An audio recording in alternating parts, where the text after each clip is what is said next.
Ce soir, j'aimerais vous parler un peu de Job. Vous avez entendu parler de Job? Job était un homme comme on n'en fait pas beaucoup. S'il avait vécu aujourd'hui, ça aurait été certainement un excellent chrétien. Et il est dit tout à fait au début du livre de Job, au chapitre 1, et au verset 1, que c'était un homme intègre et droit. Il craignait Dieu et se détournait du mal. Et Dieu lui-même dit de Job à Satan. Vous savez que Satan peut avoir des conversations avec Dieu. J'ai entendu des prédicateurs dire « Ah oui, mais ça c'était l'Ancien Testament, aujourd'hui c'est fini. Aujourd'hui Satan est chassé du ciel, il ne peut plus parler à Dieu et Dieu ne peut plus lui parler, enfin ils sont séparés. » J'ai dit « C'est pas vrai du tout, parce que Satan n'est pas encore dans l'abîme, il n'est pas encore dans le lac de feu, il a été complètement vaincu à la croix, mais il a encore une certaine mesure de liberté et il tourne, il va dans la terre pour faire son œuvre mauvaise, mais il ne faut pas oublier qu'au-dessus de lui, il y a un Seigneur qui le contrôle. Il ne fait pas ce qu'il veut. Il aimerait bien faire ce qu'il veut. S'il pouvait faire ce qu'il veut, il n'y aurait personne parmi nous ici ce soir, dans cette pièce. Il y a longtemps qu'on aurait tous été détruits d'une manière ou d'une autre. Mais il ne peut pas faire ce qu'il veut. Il fait ce qu'il veut dans la vie des gens qui lui laissent faire. Et ça ennuyait beaucoup Satan de voir cet homme intègre et droit. Il voulait certainement le détruire, mais il ne pouvait pas. Alors, il se présente devant Dieu pour lui demander l'autorisation de détruire Job. Il faut quand même le faire, hein. Vous vous rendez compte, le culot de Satan, Dieu lui permet, il ose venir devant Dieu pour lui parler, pour lui dire « Il me faut celui-là ». Et avec des raisons qui sont en partie vraies, en partie fausses. Regardez ce qu'il dit à Dieu au chapitre 1er. D'abord, au verset 6, « Les fils de Dieu, c'est-à-dire les esprits, les fils de Dieu vinrent un jour se présenter devant l'Éternel, et Satan vint aussi au milieu d'eux. Et l'Éternel dit à Satan, « D'où viens-tu » Satan répondit à l'Éternel, « De parcourir la terre et de m'y promener. » Voilà exactement ce qu'il fait en ce moment même. Il parcourt la terre, soit lui-même directement, soit par l'intermédiaire de ses hordes de démons, parce qu'il ne peut pas être partout, contrairement à Dieu, il ne peut pas être partout en même temps. Donc il entretient une armée imposante de démons, il leur donne des ordres précis, et l'ordre de Satan, c'est de parcourir toute la terre pour surveiller tout ce qu'il peut faire comme mal. Partout où on lui laisse une porte ouverte, ne vous inquiétez pas qu'il va rentrer aussitôt. La porte ouverte, c'est le péché. C'est par le péché d'Adam et Ève que Satan a pu rentrer pour causer la mort, la détresse, la maladie, tout ce que nous voyons maintenant. Donc il se promenait sur toute la terre et il ne lui parle pas de Job, c'est Dieu qui lui parle de Job. Et le Seigneur lui dit, mais si tu t'es promené sur la terre, est-ce que tu as remarqué mon serviteur Job? Tu l'as remarqué celui-là? Et Dieu dit de lui, il n'y a personne comme lui sur la terre. C'est une parole de Dieu, donc elle est vraie. À cette époque-là, il n'y avait personne sur la terre comme Job, un homme intègre, droit. C'est un homme intègre et droit, craignant Dieu et se détournant du mal. Et Satan répondit à l'Éternel, est-ce d'une manière désintéressée que Job craint Dieu? Vous voyez comment il insinue? Il veut faire croire à Dieu. Comment peut-il espérer faire croire à Dieu des choses pareilles? Donc, il faut croire qu'il y a vraiment quelque chose de vicié, de tordu en lui. De penser que par ses raisonnements tordus, il va pouvoir influencer Dieu. Mais il essaye. Et il obtient quand même des choses de Dieu. Mais Dieu a un autre plan. Dieu ne répond pas aux demandes de Satan dans le même esprit que Satan. Dieu répond à Satan parce que Dieu a son plan à lui. Et Dieu va utiliser Satan comme un moyen de révéler sa gloire dans la vie de Job. Mais tout de même, il répond à Satan et il l'exauce. Est-ce que ça ne vous rappelle pas le passage des évangiles où Jésus se trouve en présence d'un démoniaque qui a une légion de démons? Une légion, ça faisait 6000 démons dans la même personne. Vous vous rendez compte de la situation de ce pauvre homme? Et les démons le reconnaissent aussitôt, Jésus. Et quand le démoniaque voit Jésus, tous les démons qui sont en lui voient Jésus aussi. Et il pousse cet homme aux pieds de Jésus et il commence à dire à Jésus, mais qu'y a-t-il entre toi et nous? Est-ce que tu viens nous tourmenter avant l'heure? Enfin, c'était le cri de la plupart des démons qui rencontraient Jésus. Ils voyaient un danger mortel pour eux. Et Jésus commence à chasser les démons de cet homme et les démons commencent à prier Jésus. Ils suppliaient Jésus de les laisser dans ce territoire-là au moins. On dit, si nous ne pouvons pas rester dans cet homme, au moins permets-nous de rester dans cette région. Et il est bien écrit que Jésus le leur permit. Donc les démons prient et ils sont exaucés parfois. Satan prie Dieu pour certaines choses et Dieu l'exauce. Mais il ne faut pas oublier que Dieu exauce ses demandes en fonction de son plan à lui. Dieu avait un plan pour la vie de Job, heureusement. Donc quand Satan dit à Dieu, est-ce d'une manière désintéressée que Job craint Dieu? Ne l'as-tu pas protégé, lui, sa maison et tout ce qui est à lui? Tu as béni l'œuvre de ses mains, etc. Donc Satan est en train de dire à Dieu, oui, mais c'est facile pour lui d'être un homme intègre et droit. Il est tranquille. Tu l'as gardé de tous les côtés, tu l'as protégé de tous les dangers, de tous les précipices, de toutes les chutes. Tu l'as entouré et je ne peux pas toucher à lui. Alors, c'est facile pour lui d'être intègre et droit. Mais laisse-moi un peu entrer dans sa vie. Et tu verras. Il dit au verset 11, « Étends ta main et touche un peu à tout ce qui lui appartient. Et je suis sûr qu'il te maudit en face. » Et l'Éternel dit à Satan, l'Éternel exauce Satan. « Tout ce qui lui appartient, je te le livre. Seulement, ne porte pas la main sur lui. » Je suis sûr que ce genre de réaction de Dieu dépasse la théologie de beaucoup de chrétiens. Ils ne peuvent pas imaginer que le Dieu de bénédiction, que le Dieu qui leur a promis toutes ces bénédictions en Christ, puisse exaucer Satan, répondre à une demande de Satan pour toucher à tout ce qui appartient à Job, ses biens, sa famille, ses enfants, tout. Est-ce que vous réalisez que notre Dieu est un feu dévorant et qu'il nous demande tout, y compris notre propre vie, et que s'il voit que nous sommes attachés à ces choses d'une manière qu'il n'autorise pas, c'est-à-dire que nous faisons de ces choses, de ces êtres ou de ces objets des idoles, à la place du Seigneur, Dieu peut très bien répondre à une demande semblable de Satan.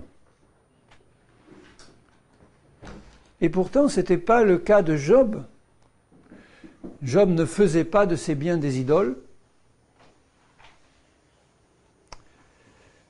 Mais Job avait besoin d'être testé et purifié.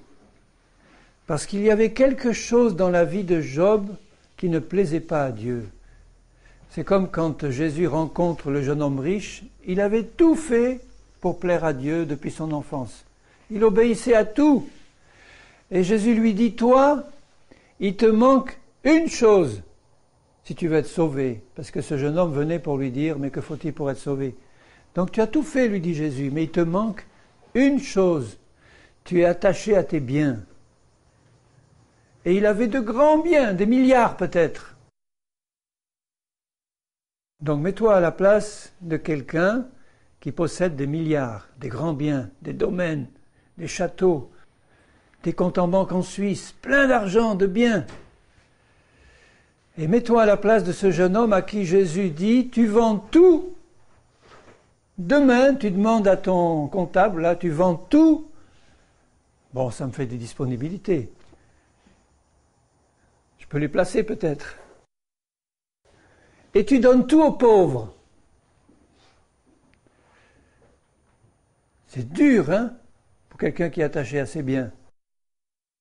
Mais Jésus ajoute, puis viens, suis-moi. Ah, c'est merveilleux ça, de suivre Jésus quand on n'a plus rien en poche. On a tout avec Jésus. C'est vrai? Eh oui, mais dites pas oui trop vite. Parce que si vous avez le moindre petit bien auquel vous êtes attaché, Dieu le voit, Dieu le sait. Et Dieu qui est bon et miséricordieux et compatissant, il veut que nous soyons attachés à lui seul. Que nous soyons son seul ami et qu'il soit notre seul ami. Et si Jésus est notre seul ami à chacun, nous allons être amis les uns envers les autres. C'est sûr. Parce que Jésus est mon seul ami et que c'est ton seul ami, nous serons amis. Mais comment tu peux être mon ami s'il te manque une chose, s'il me manque une chose et que nous avons tout sauf ça, nous ne pouvons pas être amis de Dieu et nous ne pouvons pas être amis l'un avec l'autre. Il faut que notre cœur soit libéré. Et Dieu voit tous les attachements pesants. Bon, c'est pas mauvais en soi d'être attaché à sa femme, son mari, ses enfants, à un certain confort minimum. C'est pas mauvais en soi d'avoir une machine à laver ou un fer à repasser. Mais si tu commences à être attaché à ces choses au point que tu ne puisses pas t'en passer et que l'œuvre de Dieu en souffre, là Dieu va te les redemander, c'est sûr. Et ce jeune homme, vous vous rendez compte, il a refusé le salut, donc il a accepté d'être perdu, parce que la seule chose que Jésus lui demandait pour être sauvé, il a refusé. Il s'en alla tout triste parce qu'il avait de grands biens. Et Job, c'était l'homme le plus intègre de la terre. Pas un plus droit, plus intègre que lui. Mais on peut être l'homme le plus intègre du monde et il nous manque encore une chose. Il manquait une chose à Job. Et Dieu le voyait. Il lui manquait d'abandonner sa propre justice. Voilà, il était rempli de sa justice. Il savait que c'était un homme droit et intègre. Il avait respecté tous les commandements de Dieu. Et il savait que c'était un homme juste. Et on le voit quand il se défend par la suite contre ses amis qui viennent lui parler pour le consoler, des consolateurs fâcheux. Ses amis ne pensaient, en voyant le mal de Job, il ne pensait qu'à une chose, cet homme-là est sûrement pécheur. Parce que vu le traitement que Dieu lui donne, ça doit être un grand pécheur avec ce qui lui arrive. C'est ça bien souvent que les gens pensent de nous quand ils nous voient dans l'épreuve, la difficulté, la tribulation, le malheur, la maladie. Une des réactions fréquentes, c'est de dire « cet homme, cette femme, il y a sûrement quelque chose qui ne va pas dans sa vie parce que si Dieu le traite comme ça. » Il manquait une chose à Job, on le voit dans tout le livre de Job, c'est que il était rempli du sentiment de sa justice et ça mettait finalement un écran entre lui et Dieu pour que la révélation de Dieu soit plus profonde. C'était un pécheur comme les autres, né dans le péché comme tout le monde.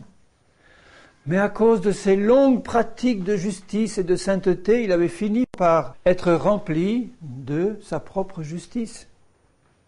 Et il se défend. Il faut voir comment il se défend. Quand les autres lui disent « Mais tu as péché, certainement », il dit « Mais non, je suis un homme intègre et droit, je n'ai pas péché, puis voilà ce que j'ai fait pour Dieu. » Et il se défend pour prouver qu'il n'y a aucun péché en lui. Et effectivement, il n'y a aucun péché en lui. Dieu le dit lui-même. Donc ce n'était pas des formes de péché grossiers ou subtils qu'il y avait dans sa vie, des choses qu'il avait pratiquées qui n'étaient pas justes. C'était le fait qu'il était rempli de sa propre justice, et on ne peut pas avoir une communion avec Jésus quand on est rempli de sa propre justice. Et vous savez, on peut avoir reçu par la foi la justice de Dieu, marcher un temps dans l'humilité, et puis finir par être rempli de sa propre justice. Finalement, on pense que cette justice que Dieu nous a donnée, elle devient la nôtre. Elle n'est jamais la nôtre. Elle nous a été donnée. Elle devient notre justice parce que c'est par grâce qu'il nous la donne, qu'il efface nos péchés, qu'il change notre nature, qu'il nous transforme à l'image de Jésus. Mais il ne faut jamais oublier que tout nous a été donné par Jésus, par le Seigneur, et qu'on lui doit tout. Donc Job perd tout. Satan est exaucé par Dieu. Il perd ses fils et ses filles. Il perd tous ses biens. En très peu de temps, il perd tout. Je ne veux pas mettre la crainte dans votre cœur en disant ça pourrait m'arriver aussi, je peux perdre mon mari, ma femme, mes enfants, mes biens, tout, le même jour. Mais bien aimé, Dieu est souverain. Je ne dis pas que c'est son plan parfait, Dieu ne veut pas ces choses normalement dans nos vies. Dieu a un plan de bénédiction, mais il ne veut pas qu'il y ait certaines choses dans notre vie. La raison pour laquelle Dieu a exaucé Satan, c'était que Dieu voulait faire une œuvre profonde dans la vie de Job. Et il est possible, la Bible ne le dit pas, mais je pense qu'il est possible que Job aurait pu éviter ces épreuves s'il n'avait pas été rempli de sa propre justice. Dieu n'aurait pas eu besoin de le traiter de cette manière-là. Et il était certainement difficile au Saint-Esprit de Dieu de franchir cette carapace de la propre justice de Job pour lui parler et l'amener à l'humilité, une humilité véritable, une humilité qui résulte d'un brisement réel. Il fallait que Job soit brisé. Et pour qu'il soit brisé, il fallait qu'il soit touché non seulement dans ses biens, dans sa famille, mais dans sa vie personnelle. D'ailleurs, Satan le comprend très bien. Après avoir tout détruit, il voit qu'au verset 20, la réaction de Job, c'est une réaction d'homme intègre et droit. Il se lève, il déchire son manteau, se rase la tête, se jetant par terre, il se prosterna et dit « Je suis sorti nu du sein de ma mère, et nu je retournerai dans le sein de la terre. L'Éternel a donné, l'Éternel a ôté, que le nom de l'Éternel soit béni. » C'est une réaction merveilleuse. Vous vous rendez compte? Pour un homme qui n'avait ni la connaissance du Sauveur Jésus, ni la connaissance de la croix, de la puissance du sang de l'agneau, de la nouvelle naissance, du baptême du Saint-Esprit, pouvoir réagir de cette manière-là, le jour où on lui annonce la mort de tous ses enfants, la perte de tous ses biens, se mettre sur la terre et dire « L'Éternel l'a donné, l'Éternel a ôté, que le nom de l'Éternel soit béni ». C'était vraiment un homme intègre et droit. Mais il n'avait pas encore compris que quelque chose le concernait de près. En tout cela, Job ne pécha pas et n'attribua rien d'injuste à Dieu. Le problème, quand nous traversons des épreuves de ce type, j'en ai rencontré des chrétiens qui, directement ou indirectement, commençaient à attribuer à Dieu quelque chose d'injuste. En disant, mais enfin tout de même, jusqu'à présent, je connaissais Dieu et ses voies et la manière dont il agit, mais là, dans cette situation que je traverse, je ne comprends pas, et en le disant, on sent que ça grince contre Dieu. Si Dieu m'aimait, si Dieu était un Dieu d'amour, j'ai entendu des chrétiens passer par des souffrances atroces, et ce n'est pas un jugement que je donne là, qui dure pendant des années, se tourner vers moi en disant, si Dieu était un Dieu d'amour, comment pourrait-il me laisser dans cet état? Vous voyez la révolte contre Dieu? Ce n'est pas le cas de Job. Il n'attribue à Dieu rien d'injuste. Tout ce que Job pouvait dire, c'est « Seigneur, je ne comprends rien. Je ne comprends pas ce qui se passe, mais je sais une chose, c'est que tu n'es pas un Dieu injuste. Je m'incline et je t'adore. » Vous auriez réagi comme ça, chrétien rempli du Saint-Esprit?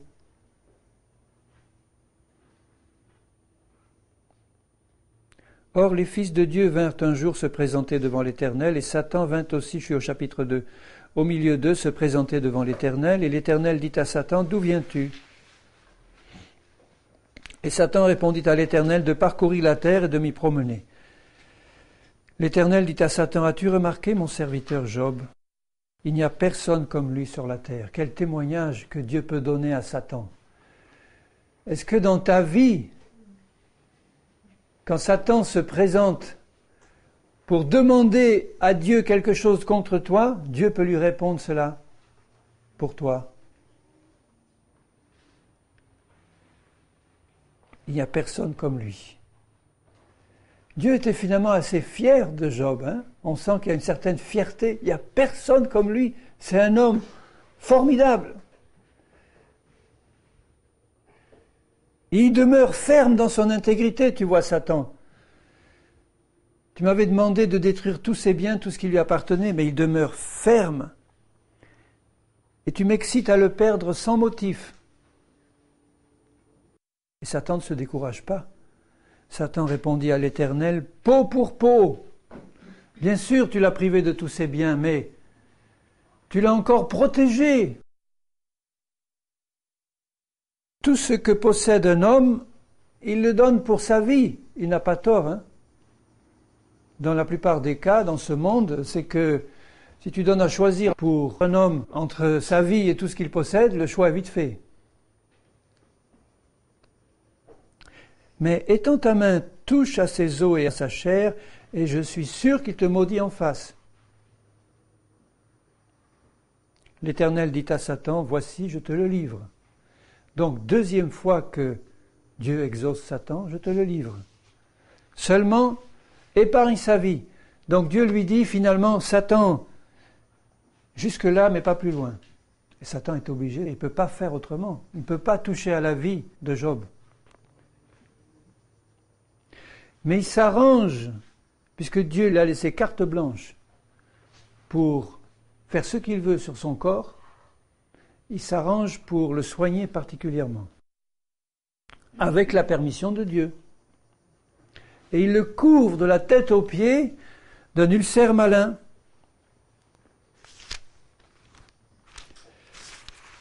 C'était peut-être un cancer généralisé de la peau. C'était quelque chose d'horrible, et en tout cas qui faisait souffrir. Et le pauvre Job commence à se gratter avec un tesson. Et en plus, sa femme s'en mêle et lui dit, « Tu demeures ferme dans ton intégrité » au verset 9, « mais maudis Dieu et meurs » Tout était contre lui. Il n'y avait plus d'enfants, plus de biens. Sa propre femme qui lui dit maintenant, « Mais maudis-le ton Dieu !» Regarde un peu dans quelle situation il t'a mis. Et puis meurt. C'est quand même raide quand ton épouse te parle comme ça. Maudit Dieu et meurt. Elle voulait qu'il disparaisse, quoi, finalement. Il n'avait plus rien, plus de richesse, rien. Et c'est là aussi que dans l'épreuve, ce qu'il y avait au fond du cœur de sa femme ressort, comme bien souvent dans nos épreuves. Hein. Madame Job était peut-être une femme très bien, tant qu'elle avait plein de biens, de serviteurs et des beaux enfants. Un mari que tout le monde respectait aux portes.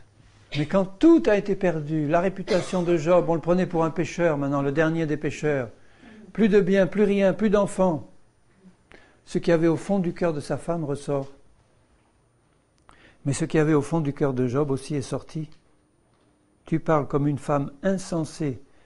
Quoi, nous recevons de Dieu le bien et nous ne recevrions pas aussi le mal? Donc il n'a rien à reprocher à Dieu. Dieu donne le bien, Dieu donne le mal. C'était simple dans sa tête. Hein. Il ne comprenait pas ce qui se passait, mais il savait que son Dieu était parfait, qu'il n'y avait rien à lui reprocher. Et puis ensuite suit un long... Je ne vais pas lire tout ce qui est dedans, mais simplement, je lirai le début et la fin de Job et je lirai un passage intermédiaire, juste. On ne dit pas combien de temps les souffrances de Job ont duré, mais quel que soit le temps, ça a dû lui sembler bien long. Vous vous rendez compte, du matin au soir et du soir au matin, souffrir avec son ulcère malin de la tête aux pieds, pas le sommeil, pas rien, aucun consolateur, et encore les quelques amis qui viennent. Ce sont des gens qui viennent, non pas pour l'aider, l'exhorter, mais pour lui dire finalement, Job, mais enfin, finis par avouer ton péché. C'est obligé que des hommes qui ont un traitement comme ça soient des pécheurs. Job, reconnais ton péché. Et ils disent des phrases qui sont très justes, mais qui n'étaient pas adaptées au cas de Job. Il y en a un qui a une réaction un peu plus spirituelle, le plus jeune qui parle le dernier. Au chapitre 22 et au verset 21, l'un de ses amis lui dit des choses qui sont formidables et qui peuvent très bien s'adapter à notre vie, quand justement elles sont adaptées à notre situation. Mais là, ce n'était pas le cas de Job. Je vais vous lire juste ce petit passage du verset 21 au verset 30, parce que parfois, ce passage s'adapte à nous.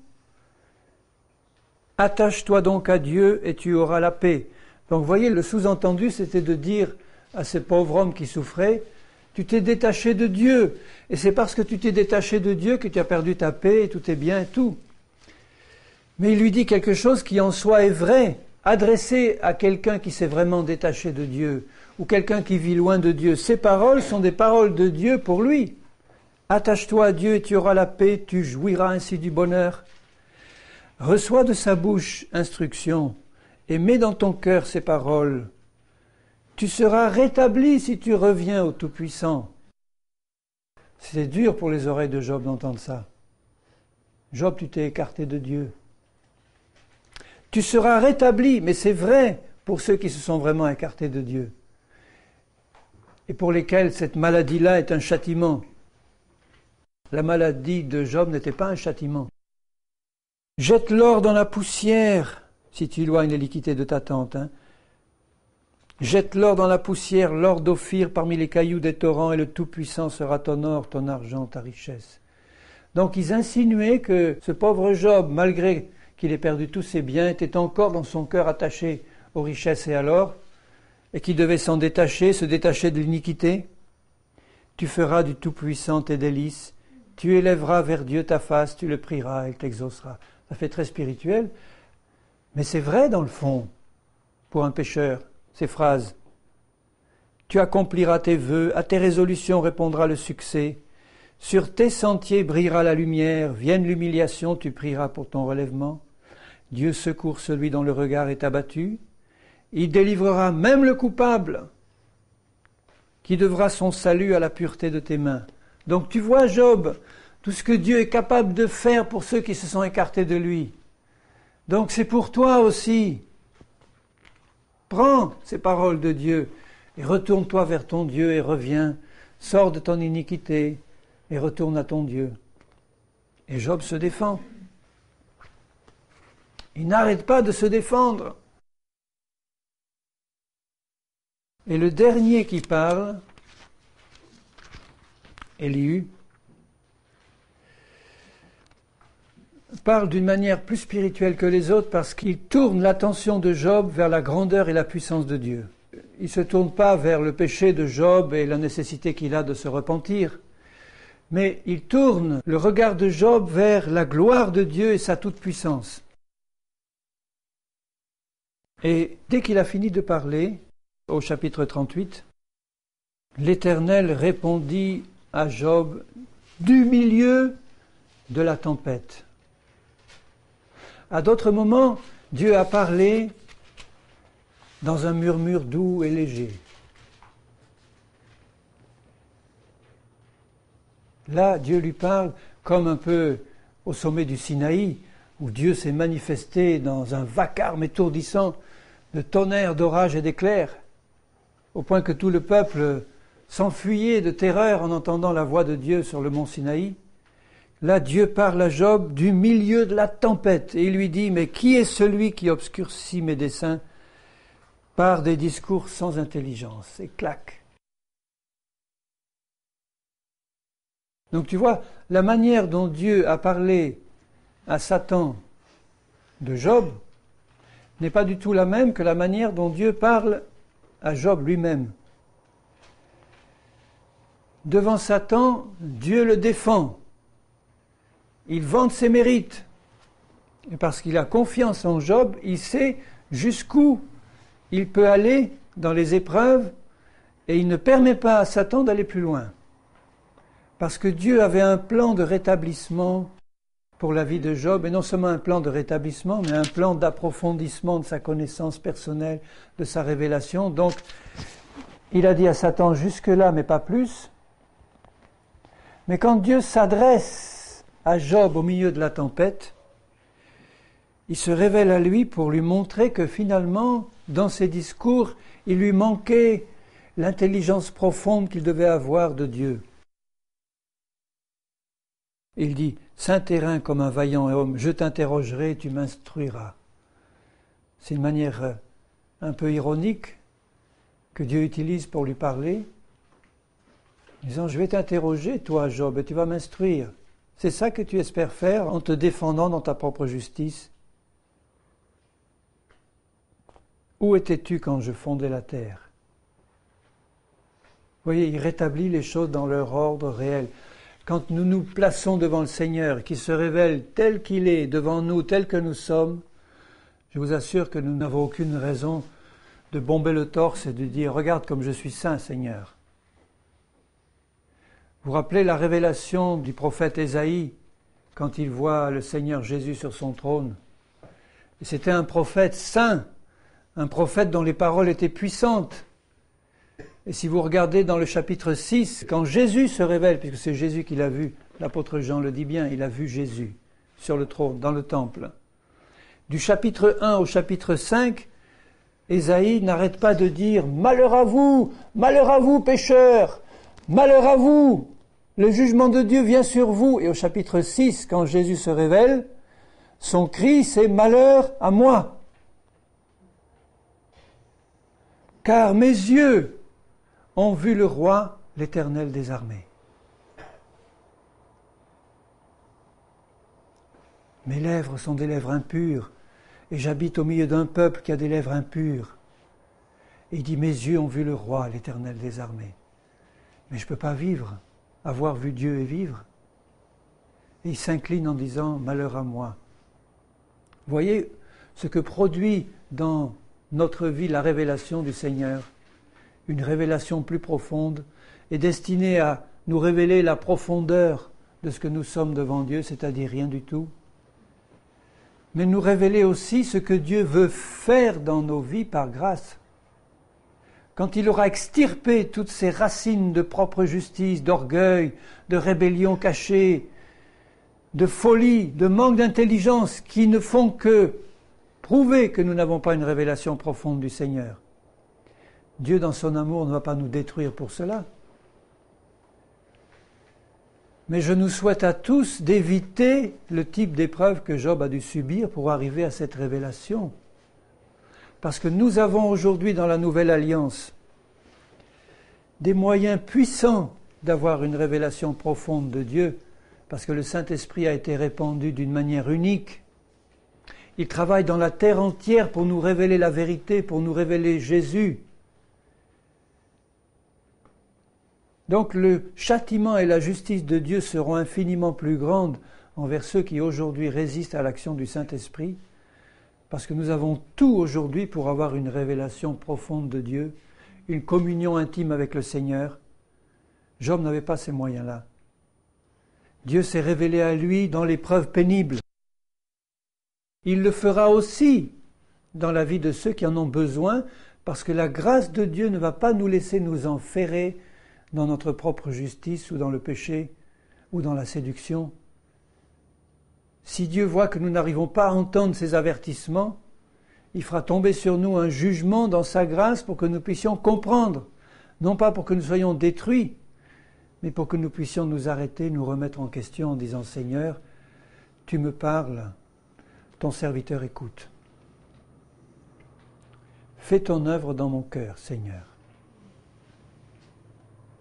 Qui peut être assez insensé pour résister au Seigneur jusqu'au point où Dieu va être obligé d'employer ses méthodes? Et pourtant, il les emploie par amour.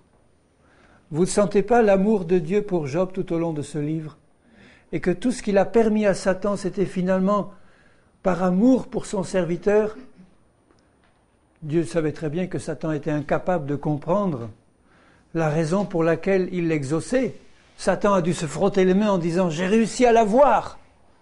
J'ai réussi, finalement, à le convaincre. Ça y est, je tiens le bon bout. » Mais il n'avait aucun moyen de pouvoir comprendre ce qu'il y avait en fait dans le cœur de Dieu. C'était de faire une œuvre profonde dans le cœur de Job pour le rétablir en toutes choses et pour se révéler pleinement tel qu'il était. Donc vous voyez que Satan est utilisé par Dieu comme un simple instrument, Et Satan a la folie de penser qu'il a réussi à fléchir le bras de Dieu, alors qu'en fait c'est Dieu qui utilise Satan jusqu'à un certain niveau, une certaine limite, parce qu'il n'y avait pas d'autre moyen de permettre à Job d'ouvrir les yeux sur la toute-puissance de Dieu. Et quand l'Éternel a eu fini de parler à Job pour lui révéler sa grandeur et sa toute-puissance, au chapitre 42, Job répondit à l'Éternel et dit « Je reconnais que tu peux tout, que rien ne s'oppose à tes pensées. Quel est celui qui a la folie d'obscurcir mes desseins ?» C'est Dieu qui parle là.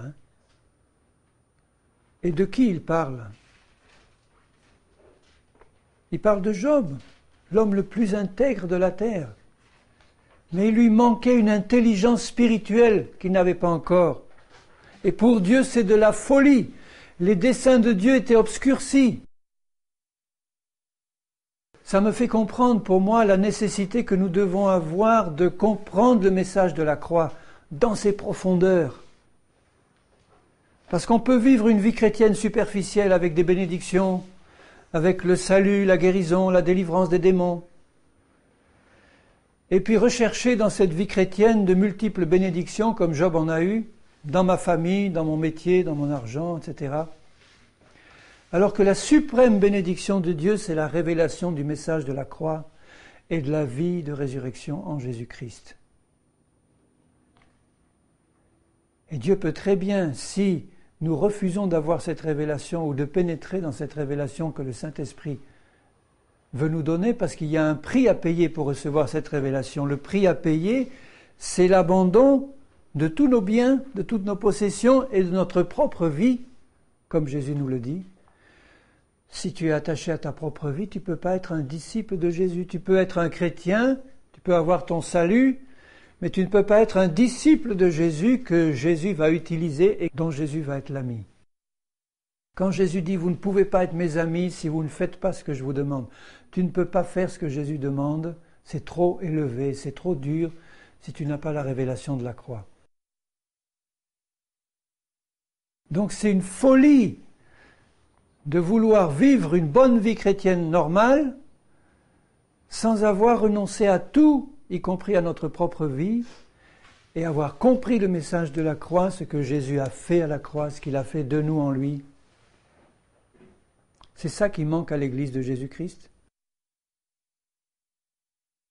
Et Job le dit bien au verset 3, « J'ai parlé sans les comprendre de merveilles qui me dépassent et que je ne conçois pas. » Combien de fois, bien-aimés chrétiens, ça nous arrive, et je dirais combien de fois ça m'arrive aussi, je ne veux pas me mettre en dehors, de parler de merveilles que nous ne comprenons pas,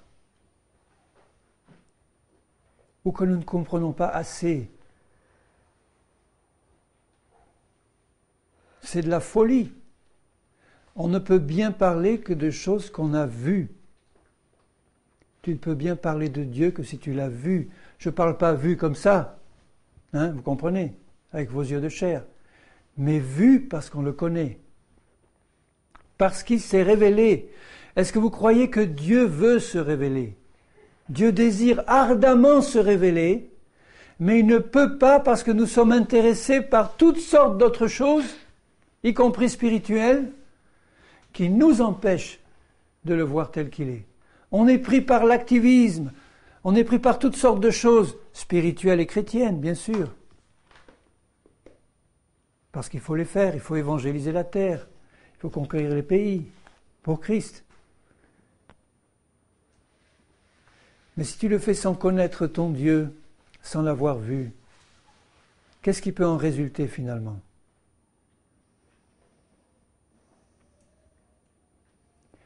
Alors que si tu es passé par cette expérience qui est celle de tous ceux qui ont pu être vraiment utilisés par le Seigneur, comme l'apôtre Paul, vous vous rappelez son expérience sur le chemin de Damas, lui le persécuteur, le violent, qui croyait servir Dieu en arrachant les chrétiens de leur maison, en les tuant, en les mettant en prison.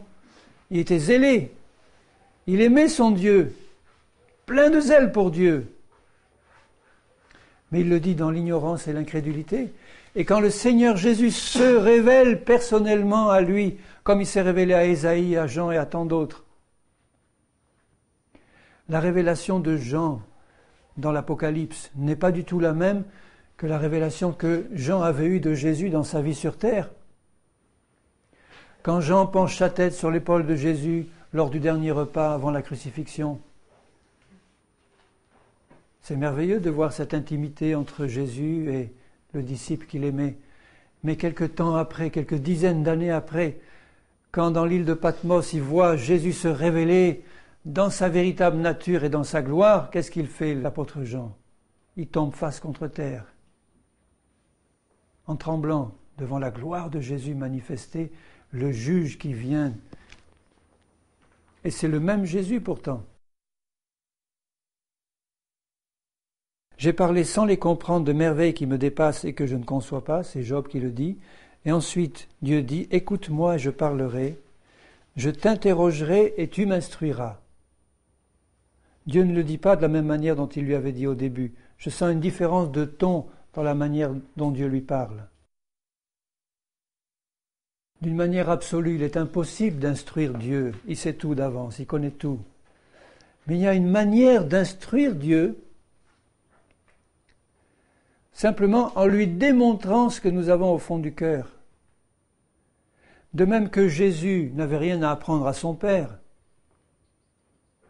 mais par la vie qu'il a menée, par les actes d'obéissance, par tout son comportement, il a instruit son Père en une façon. Il a démontré à son Père qu'il lui obéissait en toutes choses de manière pratique et concrète, et de cette manière-là, son Père a su que c'était ça, c'était vrai. Il le savait d'avance. Mais là, il l'a su de manière pratique. Avant, il avait un cœur tout entier obéissant, qui était prêt à obéir. Après, il a vu dans des actes concrets que c'était vrai, qu'il était décidé, qu'il pouvait le faire dans tous les aspects de sa vie. Il a instruit Dieu de cette manière.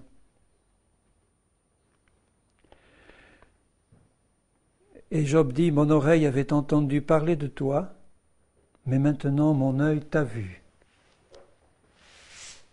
Dieu s'est révélé dans ces derniers chapitres. Quand Job entend la voix de Dieu, Dieu lui parle au milieu de la tempête.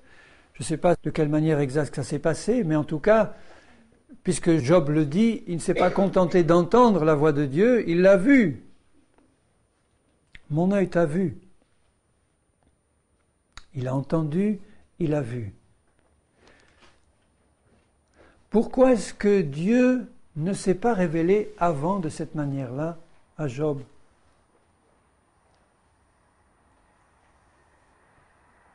Sans doute parce qu'il ne pouvait pas. S'il avait pu, disons, éviter à Job ce genre d'épreuve, c'est certain qu'il l'aurait fait. Dieu, dans sa sagesse toute puissante, a employé le meilleur moyen possible pour se révéler pleinement à Job. Donc ce que Dieu recherche, et on le voit dans la parabole du semeur, ce que Dieu recherche, ce sont des cœurs honnêtes et bons. Des cœurs d'anciens pécheurs honnêtes et bons. Un pécheur peut être honnête.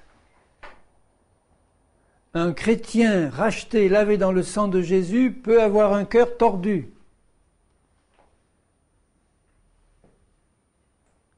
Et là, Job avait un cœur honnête. Et quand Dieu lui a révélé l'état de son cœur, il l'a reconnu. Maintenant, mon œil t'a vu, c'est pourquoi je me condamne et je me repens sur la poussière et sur la cendre. Vous voyez la différence de langage quand il était en train de se défendre devant ses amis, de défendre sa justice, ses droits. Là, il a un tout autre langage. Dieu s'est révélé à lui, il s'est vu dans la lumière de Dieu, il ne peut faire qu'une chose, se repentir dans la poussière et se condamner. Et il se condamne dans sa propre justice. Il comprend maintenant. Il comprend certainement cette chose-là, c'est qu'il croyait par sa vie et ses actes de sainteté, il croyait être un homme saint. Alors que maintenant il comprend qu'il est né dans le péché. Et que le fait d'avoir pratiqué la justice, c'était pas ça qui le rendait saint devant Dieu. C'était le fait qu'il se repente et qu'il se condamne dans la lumière de Dieu. Qui lui donne la justice, la vraie justice de Dieu, non pas la sienne, mais celle de Dieu, qui se reçoit dans l'humilité d'une révélation de Jésus, d'une révélation de notre situation devant Dieu, et de l'acceptation de la grâce de Dieu qui en résulte.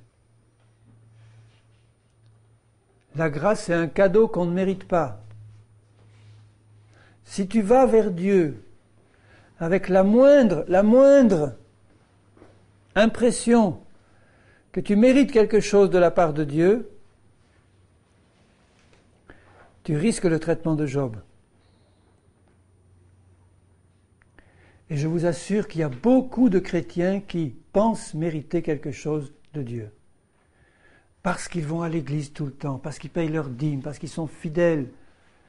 La manière de réagir de beaucoup d'entre eux, c'est ça. Mais enfin, après tout ce que j'ai fait, comment est-ce qu'une chose pareille peut m'arriver encore? Ça, ce sont des reliquats de la religion. Dieu est en train d'arracher toutes ces choses de nos vies, pour qu'on se présente avec un cœur nu devant lui, à la lumière merveilleuse de sa parole et de son esprit. Et quand il nous montre ces choses, une fois pour toutes devrait suffire. On ne va pas passer la vie à regarder nos turpitudes. Quand tu as reçu la lumière, tu ne l'oublies pas. Paul dit bien que les vrais chrétiens, ce sont ceux qui n'ont pas oublié la purification de leurs péchés passés. Donc je vis dans la justice de Dieu, mais je n'oublierai jamais, y compris dans l'éternité, que j'étais un pécheur et que j'ai été purifié par le sang de Jésus. Et c'est pour ça que les marques sont toujours et resteront de toute éternité sur les mains, les pieds et le côté de Jésus. Parce que nous n'oublierons jamais que nous étions des pécheurs et qu'il nous a rachetés par grâce. Et que même maintenant, après des années de vie chrétienne ou des années de comportement sain, dans la foi, dans l'obéissance, nous n'avons rien à mériter de Dieu, rien à recevoir de nos propres mérites. Il continue à nous donner par grâce un plein salut. Il continue à faire grandir en nous la stature parfaite de Christ, jusqu'à ce que nous soyons tous parvenus à la mesure de la stature parfaite de Jésus. De l'état où tu te trouves maintenant, Dieu veut te prendre, te transformer pour que tu ressembles à Jésus. Quelqu'un qui a vécu une vie épouvantable, qui a vécu les pires des choses, a plus de facilité à se réaliser pécheur devant Dieu que quelqu'un qui, comme moi, sort d'une bonne famille. Vraiment, il a fallu que le Seigneur tape fort. Le Seigneur a permis que je sois privé d'un de mes enfants pour me faire comprendre que j'étais un pécheur. Exactement, mes bien-aimés, c'est ça. C'est dans cette épreuve-là que je me suis reconnu pécheur. Donc, s'il avait été possible pour moi d'avoir cette révélation sans passer par cette épreuve, Dieu l'aurait fait. Et je suis certain que Satan a dû se présenter devant Dieu pour obtenir ça. Et Dieu le lui a accordé parce que il savait que ça allait être le moyen de briser cette carapace de propre justice qui était la mienne. Est-ce que tu vas naturellement vers les rejetés de la terre avec le même amour que tu vas vers les grands de ce monde? Si tu dis honnêtement oui, c'est qu'il y a eu un travail profond dans ton cœur au sujet de ta propre justice. Et au verset 10, l'Éternel rétablit Job dans son premier état, quand Job eut prié pour ses amis. Et l'Éternel lui accorda le double de tout ce qu'il avait possédé. Et pendant ces dernières années, au verset 12, Job reçut de l'Éternel plus de bénédictions qu'il n'en avait reçu dans les premières. Et il lui a rendu des enfants. Il ne lui a pas rendu ses premiers qui étaient morts, mais il lui a rendu des enfants. Il eut 7 fils et 3 filles. Job vécut après cela 140 ans, était déjà vieux et âgé. Et il vit ses fils et les fils de ses fils jusqu'à la 4e génération, et il mourut âgé et rassasié de jours. Dieu a pu déverser sur lui ce paquet de bénédictions parce que le travail avait été fait. Ces bénédictions n'étaient plus dangereuses pour lui. C'était dangereux avant parce qu'il disait « si Dieu me bénit, c'est que je suis un homme juste ». Maintenant, il ne pouvait plus dire ça. Et parce qu'il ne pouvait plus dire ça, Dieu l'a béni au double. Seigneur, fais ce travail dans le fond de mon cœur. Je te supplie, Seigneur, de faire une pleine lumière dans le fond de mon cœur, de me montrer tout ce qui est encore comme propre justice. Et surtout, Père Saint, de te révéler tel que tu es. Ô Père, que nous puissions être pour toi des amis vrais, véritables, qui réjouissent ton cœur. Seigneur Jésus, que nous puissions vraiment dire « Je suis ton ami, tu es mon ami ». C'est ce que tu chéris dans ton cœur, Seigneur, cette relation avec tes enfants, où aucune barrière ne se trouve entre toi et nous. Fais-le, Seigneur, ôte toute propre justice, révèle-toi à nous tel que tu es, que nos yeux te voient, que nos oreilles t'entendent, que nous puissions dire, sans orgueil, sans rien, mes yeux ont vu le Seigneur, j'ai compris qui il est et qui je suis. Père, je te prie de faire ce travail dans nos vies ce soir même.